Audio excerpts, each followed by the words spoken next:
Well, this presentation is, I'll present the first part of it, and later in the day, Amarnath, the Associate Director of PEER, will talk about some of the future direction of the, that we are thinking of related to the shaking table. So you all have this agenda. So this is what, there will be a small variation in the agenda because one of the speakers unfortunately can't make it because of COVID-19. Eduardo Miranda, he cannot join us, so there will be a small variation. So we are here 50 years after the 1972 inauguration or dedication of the shaking table. What you see up there is one of the giants of earthquake engineering, who we have the pleasure of having several of them here also with us, Professor Joe Penzine. 50 years ago, that table became in operation, and it's a fascinating document to look at this 1972 report that exactly happened 50 years. So a little bit of history. The idea of the table started actually in 1967 by Joe and Ray Clough, thinking about building a 100 feet by 100 feet shaking table. And it was going to cost $19 million back in 1967. It's fascinating to read this report, which is EERC 67-01. It's the very first EERC report. You can find it in the NICE library. Fascinating document. I was reading it last night. I started reading it at 11. I finished reading it at 3 a.m. Just I couldn't leave it. It's unbelievable. Everybody has to read this report. So since 1967, took about 5 years until the table actually was designed and was actually implemented as a proof of concept for the 100 feet by 100 feet table to have the 20 by 20 table. But it had the same idea of having a pit under it, putting the actuator there, having the table float by air pressure, same concepts you see in this report. So just to fast forward, in 1961, 60, up to 1991, up to about 1998, there was a major upgrade of the table. The original table was only a 2D, had a horizontal component and a vertical component. Then it became a 3D with 6 degrees of freedom, with significant upgrade to the table. In 2011, we start thinking, well, San Diego has an outdoor table. We need to test a specimen that the sky is the limit. So we decided to make a hole in the ceiling. So now we can also test a specimen of infinite height, but in a controlled manner, because we can close the skylight whenever we want, so we don't have to do it under the rain. In 2000, where are we now? In about 2019, or between 2011 and 2019, there was a major upgrade to our controller system. So now controlling all 6 degrees of freedom more properly and accurately.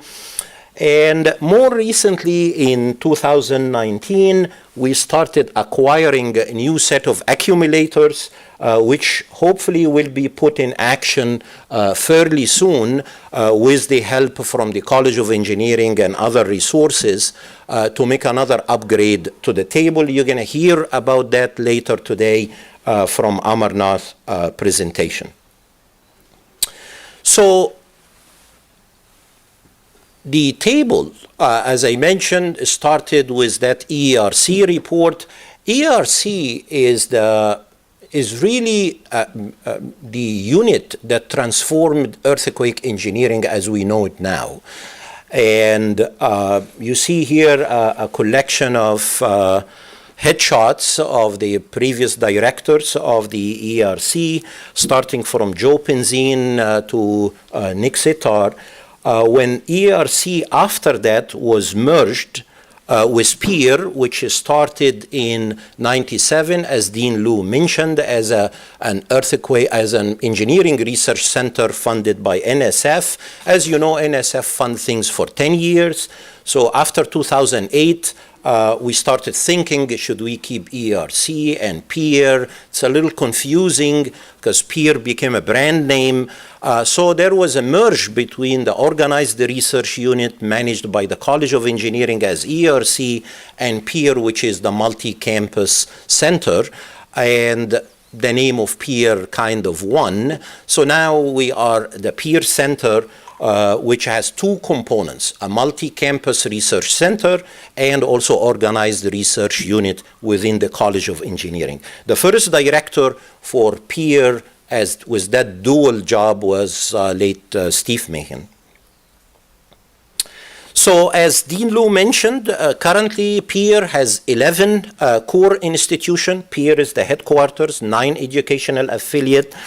Majority of them are on the West Coast, where earthquake engineering or earthquake hazard is the highest. The expertise range between geohazard, structure, networks, experiments, analysis, monitoring. The mission still remains from the early days of PEER is to build on the performance-based engineering, but now to take it to the resilient design level, not only look at structural but non-structural component, reducing losses on different forms, whether it's monetary or human loss or downtime. We're very proud with our sponsors. Majority of them are state entities, but also our collaborators from our business and industry partners who brings our research to the profession and give us a checkpoint if we are doing the right thing on how the work gets implemented. And an example is what you're going to see in the demo on the table today. So our vision for the center is resilient design for extreme events. Our status is we are the primary earthquake engineering research arm of the state of California since 1997. Our impact is very long to actually enlist, but I can say we had significant impacts on research and practice nationally and internationally. Blind prediction that Dean Liu mentioned, something we are proud of. This is a collage of what we have done in the past 10, 15 years or so, where basically to identify the gaps of our knowledge, we create an experiment like what you will see in the shaking table today, and we hide the results. We put out information about the experiment to the community, and we give them a test. Can you predict what will happen? Sometimes it's embarrassing and sometimes it's not. Sometimes we actually know what we are doing, but sometimes we don't. And this is how we identify where gaps in our knowledge reside. Then whatever resources we have, we can allocate it next year to look more into this problem because it seems we don't know much about it. So that's how these blind prediction, the objective of them and how they work. The body of knowledge that came from PEER is huge. So far we have 348 reports. These are PhD thesis-like reports. It's not like the 5-page report. These are hundreds of pages. I tried last night to add up all the pages. I get really tired. I want to see how many pages we had. It get to a very large number. But these 348 reports are only PEER reports that came out starting 1998 until last week with our former colleague Nikos Makris published a report as a few days ago. But let's not forget the EERC report. 592 reports started in 1967 with the report of Joe Penzine, Ray Clough, and Beaucamp and their student envisioning what the 100 feet by 100 feet shaking table will look like. And This is not a lightweight report. This is a report that calculates how many horsepower we need to empower a table with 4 million pound structure sitting on it. The table has to weigh about 2 million pound. They make very methodical calculations. And if you read this document, they were so honest to identify places where they have some doubts. Like they say, our gut feeling tell us we should do this. And actually, if you look probably in the literature, maybe 20, 30, 40, 50 years later, their gut feeling was right. And now people make a lot of profit in building these tables using what was in this report. Again, it's a fascinating report. So these reports, you see the distribution of it. There was a little gap between 1998 and 2002 where we don't have any EERC reports because PEER basically took over, and then the series continued. So up to now, we have close to 1,000 reports. I don't think in one domain, which is earthquake engineering, if you add up these pages, I really want to do this exercise one day and see how tall that number of body of knowledge or amount of body of knowledge will look like. Anyway, that's something to do maybe in the 60th anniversary of the table. This is from this report. This is how they envisioned the 100 by 100, starting even from the building, which is going to house it, to the design, looking at Tomoshenko book and designing a grillage system, what this platform is going to look like. It's going to be 10 feet deep. Anyway, continuing, the PEER as a multi-campus center also have access to major labs. We have to be a little humble. Berkeley is the flagship of everything, that's true, but there are also some good campuses out there, and they have fantastic facilities. Some of them, I have to say, I'm sorry, better than ours, but they don't have the 940 reports to brag about, at least not yet. So still we are in the center here of these fantastic facilities. That's what we're going to talk about today, and that's what you're going to see, and that's what others are going to comment on. That's where we are. PEER handles these several buildings. Our headquarters in Building 451. We have 3 buildings nearby here. Building 420, where we have the shaking table. 484, where we have our structure lab. 485, for those who do not know, it's our fire lab, and a few other facilities. So this is our shaking table building that we're going to visit at noon. The next door, we also have some landmark equipment. We have the largest press probably in the world. Maybe Lehigh has a bigger one. That's a 4 million pound press, still in action, where we can crush big things. We also have our reconfigurable reaction wall. Several small facilities, thanks to mechanical engineering. We have a ballistic equipment that we can do high velocity impacts, small testing facilities, 1D shaking table that can run real-time hybrid simulation, and a few other accessories. That's our fire lab, which we are hoping to bring it back to action fairly soon. As I mentioned, the table has been dedicated 50 years ago. It's in use not only for research, but also for service to industry. You see a long list here of companies that come to us to do qualification tests, variety of equipment, variety of test pieces, and also something we are proud of is our outreach program, where we bring high schoolers or middle schoolers to learn about the physics of earthquakes, what's a shaking table, and it's fascinating to see how excited they are to see something moving and shaking and learning from this experience. A few broader impacts, proof of concept for protective systems, isolation, supplemental energy dissipation devices, self-centering system, rocking, and others. Anchorage and bracing systems, some of the few things that we made a big impact on. Reduction of not only structural damage, but also non-structural damage. As we all know, if a big one, not if, when a big one will happen here, most of the losses will be from the non-structural and the downtime. So that's important. Changes to building and seismic codes for improved performance of structures, and also informing public about earthquake risk. So research and collaboration.